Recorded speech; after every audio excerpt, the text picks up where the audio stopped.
ನೋಡಿ, ಈ ವಾರದ ಕ್ಯಾಪ್ಟನ್ಸಿ ಟಾಸ್ಕಲ್ಲಿ ರಜತ್ ಕಿಶನ್ ಅವರು 6 ಜನರಲ್ಲಿ ಇವರು ವಿನ್ ಆಗಿ ಈ ವಾರದ ಕ್ಯಾಪ್ಟನ್ ಆದರು.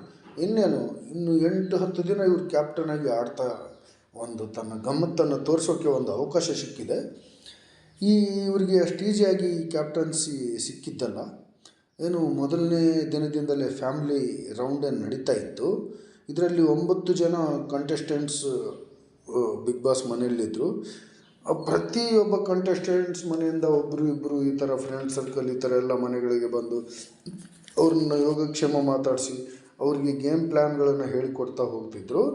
ಅದೇ ಪ್ರಕಾರವಾಗಿ 3 ಜನರಿಗೆ ಆಯ್ಕೆ ಮಾಡಿಕೊಂಡು ಆ 3 ಜನರಲ್ಲಿ ಒಂದೊಂದು ದಿನ 3 ಜನರು ಫ್ಯಾಮಿಲಿಯವ್ರು ಬಂದು ಎಲ್ಲ ಆಟ ಮಾಡಿ ಎಲ್ಲ ಆಟ ನೋಡಿ ಮಾತಾಡಿಸ್ತಾ ಹೋಗ್ತಾಯಿದ್ರು.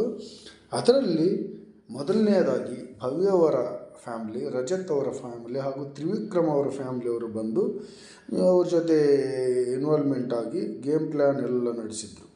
ಇದಾದ ಮೇಲೆ ಆ 3 ಜನರಲ್ಲಿ ಇಬ್ಬರನ್ನು ಈ ವಾರದ ಕ್ಯಾಪ್ಟನ್ಸಿ ಟಾಸ್ಕ್ಗೆ ಆಯ್ಕೆ ಮಾಡಬೇಕಾಯಿತು. ಒಬ್ಬರನ್ನು ಹೊರಗಿಡಬೇಕಾಯಿತು.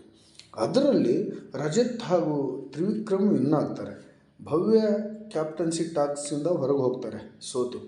ಅದೇನಿತ್ತಪ್ಪ ಟಾಸ್ಕ್ ಅಂದರೆ, ಇಟ್ಟಿರುವ ಪೆಟ್ಟಿಗೆ ಬಾಕ್ಸಲ್ಲಿ ಆಟದ ಕೊನೆಗೆ ಇಟ್ಟಿರೋ ಬಾಕ್ಸಲ್ಲಿ ಇನ್ನೊಂದು ಕೊನೆಯಿಂದ ಹಲಗೆ ಮೇಲಿಂದ ಒಂದು ಚಿಕ್ಕ ಬಾಲನ್ನು ಉರುಳಿಸ್ಬೇಕಾಯಿತು. ಅದು ನೇರವಾಗಿ ಆ ಬಾಕ್ಸಿನ ಹೋಲ್ನಲ್ಲಿ ಬಿದ್ದರೆ ಅವ್ರು ವಿನ್ ಆಗ್ತಾಯಿದ್ರು. ಇದರಲ್ಲಿ ಭವ್ಯ ಸೋತರು. ಇದನಂತರದಲ್ಲಿ ಬಂದವರು ಬಿಗ್ ಬಾಸ್ ಮನೆಗೆ ಎಂಟ್ರಿ ಕೊಟ್ಟಿದ್ದವರು ಮಂಜು, ಗೌತಮಿ ಹಾಗೂ ಮೋಕ್ಷಿತ್ ಅವ್ರ ಕುಟುಂಬದವರು. ಇವರು ಎಲ್ಲ ಯೋಗಕ್ಷೇಮ ಎಲ್ಲ ಮುಗಿದ ಮೇಲೆ ಇವ್ರಿಗೂ ಒಂದು ಟಾಸ್ಕ್ ನೀಡಲಾಗುತ್ತೆ. ಇವರಲ್ಲಿ ಒಬ್ಬರನ್ನ ಹೊರಗಿಡಬೇಕಾಯಿತು. ಈ ವಾರದ ಕ್ಯಾಪ್ಟನ್ಸಿ ಟಾಸ್ಕಿಂದ ಇಬ್ಬರನ್ನ ಆಯ್ಕೆ ಮಾಡಬೇಕಾಯಿತು. ಇದರಲ್ಲಿ ಸಮತೋಲನ ಸಂಚಾರಿ ಟಾಸ್ಕ್ ಆಗಿತ್ತು. ಇದರಲ್ಲಿ ಗೆದ್ದಿದ್ದು ಗೌತಮಿ ಹಾಗೂ ಮಂಜು. ಪಾಪ ಮೋಕ್ಷಿತ್ ಅವರು ಈ ಕ್ಯಾಪ್ಟನ್ಸಿ ಟಾಸ್ಕಿಂದ ಹೊರಗೆ ಬಂದರು. ತದನಂತರದಲ್ಲಿ 3ನೇ ಸರದಿಯಲ್ಲಿ ಬಿಗ್ ಬಾಸ್ ಮನೆಗೆ ಎಂಟ್ರಿ ಕೊಟ್ಟವರು ಧನ್ರಾಜ್, ಚೈತ್ರ ಹಾಗೂ ಹನುಮಂತ ಅವ್ರ ಫ್ಯಾಮ್ಲಿಯವರು ಬಂದಿದ್ದರು. ಈ 3 ಫ್ಯಾಮ್ಲಿಯವರು ಅವ್ರವ್ರ ಫ್ಯಾಮ್ಲಿಯವ್ರ ಜೊತೆ ಎಲ್ಲ ಮಾತುಕತೆಗಳೆಲ್ಲ ಮುಗಿದಾದ್ಮೇಲೆ ಇವ್ರಿಗೂ ಒಂದು ಟಾಸ್ಕ್ ನೀಡಲಾಗುತ್ತೆ. ಕ್ಯಾಪ್ಟನ್ಸಿ ಟಾಸ್ಕ್ ಇವರಲ್ಲೂ ಒಬ್ಬರನ್ನ ಹೊರಗಿಡಬೇಕಾಯಿತು, ಇಬ್ಬರನ್ನ ಆಯ್ಕೆ ಮಾಡಬೇಕಾಯಿತು.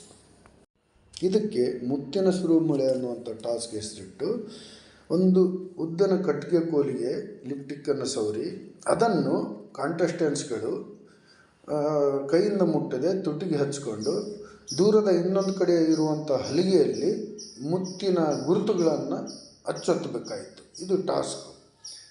ಇದರಲ್ಲಿ ಚೈತ್ರ ಕುಂದಾಪುರ ಅವರು 77 ಮುತ್ತುಗಳನ್ನು ಕೊಟ್ಟಿದ್ದರು. ಹನುಮಂತರವರು 70 ಮುತ್ತುಗಳನ್ನು ಕೊಟ್ಟರು. ಇವರಿಬ್ಬರು ಕ್ಯಾಪ್ಟನ್ಸಿ ಟಾಸ್ಕ್ಗೆ ಆಯ್ಕೆ ಆಗಿಬಿಟ್ರು. ಆದರೆ ಧನ್ರಾಜ್ ಅವರು ಕೇವಲ 51 ಮುತ್ತುಗಳನ್ನು ಕೊಟ್ಟು ಇವರು ಟಾಸ್ಕಿಂದ ಹೊರಗಡೆ ಉಳಿದ್ಬಿಟ್ರು. ಹೀಗೆ ಈ 3 ಟೀಮ್ನಿಂದ ಇಬ್ಬಿಬ್ಬರಾಗಿ 6 ಜನ ಕ್ಯಾಪ್ಟನ್ಸಿ ಓಟಕ್ಕೆ ಆಯ್ಕೆ ಆದರು.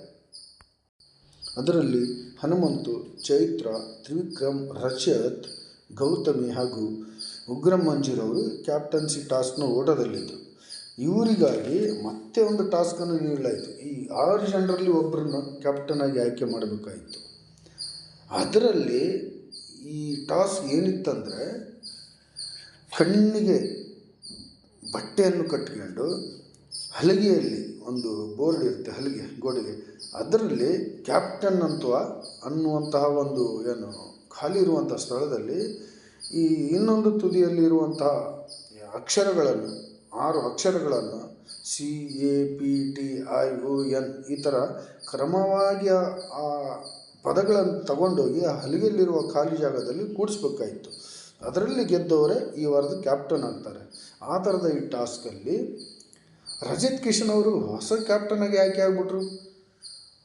ಆರಂಭಿಕ ಸ್ಥಾನದಿಂದ ಅಡೆತಡೆಗಳನ್ನು ಎಡವಿ ಬೀಳದೆ ದಾಟಿ ಅಂತಿಮ ಸ್ಥಾನದಲ್ಲಿರುವ ಅಕ್ಷರಗಳ ಪೈಕಿ ಪ್ರತಿಯೊಂದು ಅಕ್ಷರಗಳನ್ನು ಬೋರ್ಡ್ನಲ್ಲಿ ಜೋಡಿಸಿ ಪೂರ್ಣಗೊಳಿಸಬೇಕಾಯಿತು. ಇದರಲ್ಲಿ ಗೆದ್ದವರೇ ರಜತ್ ಕಿಶನ್. ಹೀಗೆ ಇವರು ಗೆದ್ದ ಮೇಲೆ ಅವರ ವಿಜಯ ಕೇಕೆ ನಾವು ನೋಡಬೇಕಾಯಿತು, ಅವರಿಗೆ ಉತ್ಸಾಹ ನೋಡಬೇಕಾಯಿತು. ಇವರು ಉತ್ಸಾಹ ನೋಡಿದರೆ ಎಲ್ಲಿ ಈ ಬಿಗ್ ಬಾಸ್ ಟೈಟ್ಲನ್ನು ವಿನ್ ಆಗ್ತಾರೋ ಅನ್ನುವಂಥ ಹುಮ್ಮಸ್ಸು ರಜತ್ ಕಿಶನ್ ಅವರಲ್ಲಿ ಈ ಕ್ಯಾಪ್ಟನ್ಸಿ ಆದಮೇಲೆ ಬಂದಿದೆ ಅಂತೆ ಹೇಳ್ಬೋದು. ಈ ಕ್ಯಾಪ್ಟನ್ಸಿ ಓಟದಲ್ಲಿ ಗೆದ್ದು ಈ ವಾರದ ಕ್ಯಾಪ್ಟನ್ ಆದಮೇಲೆ ರಜತ್ ಕಿಶನ್ ಅವರು ಯಾರ್ಯಾರು ಯಾವ ಡಿಪಾರ್ಟ್ಮೆಂಟ್ನಲ್ಲಿ ಏನೇನು ಕೆಲಸಗಳನ್ನು ಮಾಡಬೇಕು ಅನ್ನುವಂಥದ್ದನ್ನು ನಿರ್ಧಾರ ಮಾಡಿ ಡಿವೈಡ್ ಮಾಡಿಕೊಂಡ್ರು.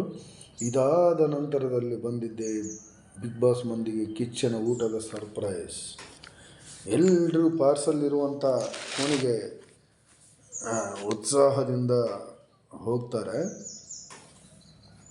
ಇದಕ್ಕೂ ಮುಂಚೆ ಇನ್ನೊಂದು ಪೋಸ್ಟ್ ಬರುತ್ತೆ, ಕಿಚ್ಚನ ಪೋಸ್ಟ್. ಪ್ರತಿಯೊಬ್ಬರಿಗೂ ಕರೆದು ಪೋಸ್ಟ್ಗಳನ್ನು ಕೊಡ್ತಾರೆ. ಅದರಲ್ಲಿ ಯಾರ್ಯಾರು ಏನೇನು ತಪ್ಪುಗಳು ಮಾಡ್ತಾಯಿದ್ದಾರೆ, ಏನೇನು ಯಾವ ಥರ ಆಡ್ತಾ ಇದ್ದಾರೆ, ಅವರಿಗೆಲ್ಲ ಸಲಹೆಗಳನ್ನು ಸೂಚನೆಗಳನ್ನು ಅವರಿಗೆ ವಾರ್ನಿಂಗ್ಗಳನ್ನು ಕೊಳ್ಳಾಯಿತು. ನೀನು ಬರೀ ಹಾಡಿದರೆ, ನೀನು ಬರೀ ಮಾತಾಡಿದರೆ, ಬರೀ ಕೌಂಟ್ರ್ ಕೊಟ್ಟರೆ ನೀನು ಬಿಗ್ ಬಾಸ್ ವಿನ್ ಆಗಲ್ಲ ಅನ್ನುವಂಥ ಮಾತನ್ನು ಹನುಮಂತನಿಗೆ ಹೇಳಿದರೆ, ಬರೀ ಗ್ರೇ ಏರಿಯಾ ಪ್ರೇ ಏರಿಯಾ ಅಂದರೆ ನಡೆಯಲ್ಲ, ಬಿಗ್ ಬಾಸಲ್ಲಿ ಬ್ಲ್ಯಾಕ್ ಏರಿಯಾ ವೈಟ್ ಏರಿಯಾ ಇರೋದು ಅಂಥೇಳಿ ಉಗ್ರ ಮಂಜಣ್ಣನವರಿಗೆ ವಾರ್ನಿಂಗ್ ಕೊಡ್ತಾರೆ. ಇದೇ ರೀತಿಯಾಗಿ ಉಳಿದ ಎಲ್ರಿಗೂ ಅವರವ್ರು ಏನೇನು ತಪ್ಪು ಮಾಡಿದ್ದಾರೆ, ಏನೇನು ತಪ್ಪು ಮಾಡ್ತಾಯಿದ್ದಾರೆ, ಏನು ತಿದ್ಕೋಬೇಕು ಅನ್ನೋವಂಥದ್ದನ್ನು ಸಲಹೆ ಸೂಚನೆಗಳು ಕೊಟ್ಟಾಗ ಎಲ್ಲರೂ ತಪ್ಪುಗಳನ್ನು ತಿದ್ಕೊಳ್ತೀವಿ, ಬಿಗ್ ಬಾಸ್ ಇನ್ಮೇಲೆ ಚೆನ್ನಾಗಿ ಆಡ್ತೀವಿ ಅನ್ನುವಂಥ ಮಾತನ್ನು ಹೇಳ್ತಾರೆ.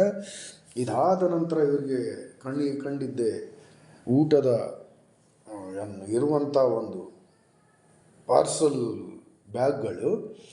ಆ ಪಾರ್ಸಲ್ ಬ್ಯಾಗ್ಗಳು ಹೋಗಿ ಅವರ ಹೆಸರು ಇರುವಂಥ ಬ್ಯಾಗ್ಗಳನ್ನು ಪ್ರತಿಯೊಬ್ಬರು ಎತ್ಕೊಂಡು ಊಟ ಮಾಡಲಿಕ್ಕಂತೇಳಿ ಒಂದು ಕಡೆ ನಿಗದಿತ ಸ್ಥಳದಲ್ಲಿ ಊಟಕ್ಕೆ ಕುಂತಾಗ ಅದರಲ್ಲಿ ಯಾರ್ಯಾರಿಗೆ ಏನೇನು ಕಳಿಸಿದ್ದಾರೆ ಅಂತೇಳಿ ಸಪ್ರೇಟ್ ಯಾರ್ಯಾರು ಏನೇನು ಊಟ ಮಾಡ್ತಾರೆ ಅನ್ನುವಂಥದ್ದನ್ನು ಸಪ್ರೇಟಾಗಿ ಅವರವ್ರ ಹೆಸರು ಮೇಲೆ ಬರೆದು ಆ ಬ್ಯಾಗ್ನಲ್ಲಿ ಇಡಲಾಗಿತ್ತು.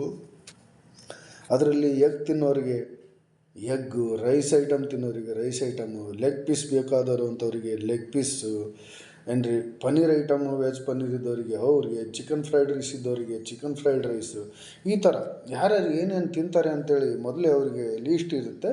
ಅದೇ ಪ್ರಕಾರವಾಗಿ ಅವರವರ ಇಷ್ಟ ಪ್ರಕಾರ ಮನೆಯಲ್ಲಿ ಹೊಸ ವರ್ಷದ ಗಿಫ್ಟ್ ಅಂತೇಳಿ ಕಿಚ್ಚ ಸುದೀಪ್ರವರು ಬಿಗ್ ಬಾಸ್ನವರು ಅವರಿಗೆ ಊಟದ ಕ್ಯಾರೇಜನ್ನು ಚೀಲದಲ್ಲಿ ಕಳಿಸಿದಾಗ ಎಲ್ಲರೂ ಖುಷಿಯಿಂದ ಊಟ ಮಾಡ್ತಾರೆ. ಎಲ್ಲರೂ ಕಿಚ್ಚ ಸುದೀಪ್ ಸಾಹೇಬರಿಗೆ ಬಿಗ್ ಬಾಸ್ಗೆ ಹೊಸ ವರ್ಷದ ಸ್ಪೆಷಲ್ ಊಟವನ್ನು ಕಳಿಸಿದ್ದಕ್ಕೆ ಧನ್ಯವಾದಗಳನ್ನು ಹೇಳ್ತಾರೆ.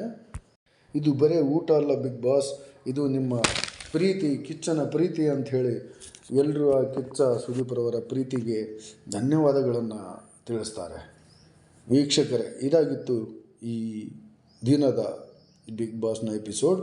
ಮತ್ತು ಈ ವಾರದಲ್ಲಿ ರಜತ್ ಕಿಶನ್ ಅವರು ಕ್ಯಾಪ್ಟನ್ ಆಗಿ ಯಾವ ಥರ ಆಡ್ತಾರೆ, ಏನು ಮಾಡ್ತಾರೆ ಅನ್ನೋದನ್ನು ನಿಮಗೆ ತಿಳಿಸ್ತೀನಿ. ನಿಮಗೆ ಈ ನನ್ನ ವಿಡಿಯೋ ಇಷ್ಟ ಆಗಿದ್ದರೆ, ರಜತ್ ಕಿಶನ್ ಅವರ ಕ್ಯಾಪ್ಟನ್ಸಿ ಇಷ್ಟ ಆಗಿದ್ದರೆ ಅವರ ಆಟವನ್ನು ನೋಡೋಣ, ಅದನ್ನು ಸವಿಯೋಣ ಅಂತ ಹೇಳ್ತಾ ನಿಮಗೆಲ್ರಿಗೂ ಧನ್ಯವಾದಗಳನ್ನು ತಿಳಿಸ್ತಾ, ನನ್ನ ಈ ಯೂಟ್ಯೂಬ್ ಚಾನಲನ್ನು ಎಲ್ಲರೂ ದಯವಿಟ್ಟು ಸಬ್ಸ್ಕ್ರೈಬ್ ಮಾಡಿಕೊಳ್ಳಿ ಅಂತ ಮತ್ತೊಮ್ಮೆ ತಮ್ಮಲ್ಲಿ ಕೇಳ್ಕೊಳ್ತಾ ಇದ್ದೀನಿ ವೀಕ್ಷಕರೇ. ಎಲ್ಲರಿಗೂ ನನ್ನ ಧನ್ಯವಾದಗಳು.